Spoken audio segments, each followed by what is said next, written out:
ਇਹ ਆਇਆ ਕਿੱਥੋਂ? ਅੱਜ ਦੇ ਵਲੌਗ ਦੇ ਵਿੱਚ ਅਸੀਂ ਦਿਖਾਉਣ ਜਾ ਰਹੇ ਹਾਂ ਆਪਣੀ TVS ਬਾਈਕ ਜੋ ਸਾਡੀ ਖੜੀ ਹੈ। ਇਹ ਸੈਕਿੰਡ ਸਰਵਿਸ ਕਰਾਉਣ ਵਾਸਤੇ ਜਾ ਰਹੇ ਹਾਂ। ਇਹ 'ਚ ਜੋ ਵੀ ਖਰਚਾ ਆਏਗਾ ਤੇ ਕੀ ਇਹਦੇ ਵਿੱਚ ਸਮਾਨ ਪਏਗਾ ਸਾਰਾ ਕੁਝ ਰਿਵੀਲ ਕਰਾਂਗੇ ਤੇ ਲਾਸਟ ਤੁਹਾਨੂੰ ਦੱਸਾਂਗੇ ਕਿ ਸਾਡੇ ਅਮਾਊਂਟ ਕਿੰਨੀ ਦਾ ਬਿੱਲ ਬਣਿਆ। ਸੋ ਬਣੇ ਰਹੋ ਸਾਡੇ ਵਲੌਗ ਦੇ ਵਿੱਚ।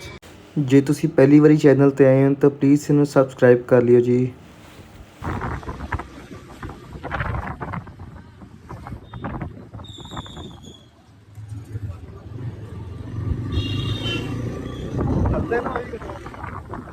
ਦੱਸਣਾ ਨਹੀਂ ਪੈਂਦਾ ਅਸੀਂ ਕੌਣ ਹੁੰਦੇ ਆ।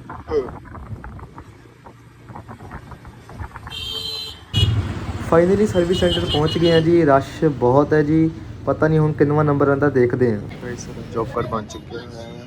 ਇਹ ਆਪਣੀ ਬਾਈਕ ਖੜੀ ਹੈ ਤੇ ਸਾਡਾ ਆਇਆ ਵਾ ਹੁਣ ਪਤਾ ਨਹੀਂ ਕਿੰਨਾ ਕੁ ਦੱਸ ਰਿਹਾ ਹੈ। ਚੱਲ ਰਿਹਾ 5ਵਾਂ 6ਵਾਂ ਨੰਬਰ ਤੇ ਸ਼ਾਇਦ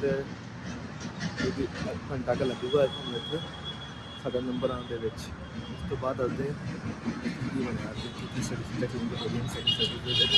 ਸੋ ਬਣੇ ਰਹੇ ਸਾਡੇ ਵਲੌਗ। ਸਾਡੀ ਬਾਈਕ ਦੀ ਵਾਰੀ ਆ ਗਈ ਹੈ ਜੀ।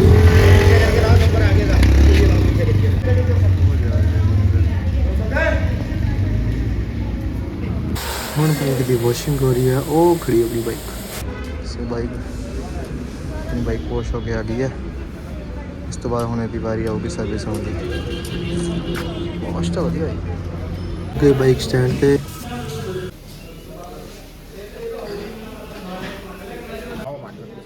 ਫਸਟ ਬਾਈਕ ਦਾ ਹੋਇਆ ਫਿਲਟਰ ਸਾਫ਼। ਤੁਸੀਂ ਦੇਖ ਸਕਦੇ ਹੋ ਕਿੰਨੀ ਸਾਫ਼ ਵਧੀਆ ਤਰੀਕੇ ਨਾਲ ਸਾਫ਼ ਕਰ ਰਹੇ ਨੇ। ਫਿਰ ਉਹਨਾਂ ਨੇ ਚੈੱਕ ਕੀਤਾ ਕਿ ਇੰਜਨ ਆਇਲ ਚੇਂਜ ਕਰਨ ਦੀ ਲੋੜ ਹੈ ਕਿ ਨਹੀਂ, ਪਰ ਚੇਂਜ ਕਰਨ ਵਾਲਾ।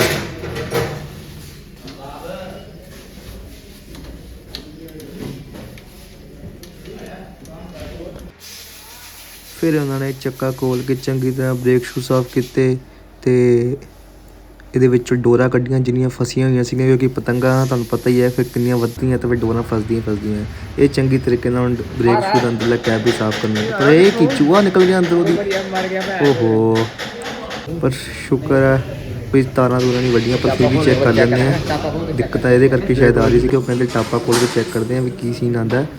ਤੇ ਹੁਣ ਟਾਪਾ ਖੋਲ੍ਹਣ ਲੱਗੇ ਹਾਂ ਜੀ ਤੇ ਆਪਾਂ ਚੈੱਕ ਕਰਦੇ ਪਏ ਹਾਂ ਕੋਈ ਤਾਰਾਂ ਤੂਰਾਂ ਟੁੱਟੀ ਤਾਂ ਨਹੀਂ, ਪਰ ਪ੍ਰੋਪਰ ਪਤਾ ਨਹੀਂ ਲੱਗ ਰਿਹਾ, ਇਸ ਕਰਕੇ ਟਾਪਾ ਖੋਲ੍ਹਤਾ ਦੁਬਾਰਾ। ਫਿਰ ਇਹਨਾਂ ਨੇ ਸਾਰੀਆਂ ਤਾਰਾਂ ਚੈੱਕ ਕੀਤੀਆਂ ਵੀ ਹਰੀ ਕਿਤੇ ਤਾਰ ਟੁੱਕ ਤਾਂ ਨਹੀਂ ਦਿੱਤੀ। ਇਸੇ ਤਰ੍ਹਾਂ ਸਾਡੀ ਬਾਈਕ ਪੋਲਿਸ਼ ਹੋ ਕੇ ਰੈਡੀ ਹੋ ਚੁੱਕੀ ਹੈ ਜੀ ਜਾਣ ਵਾਸਤੇ।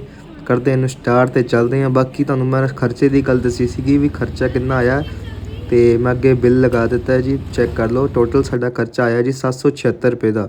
776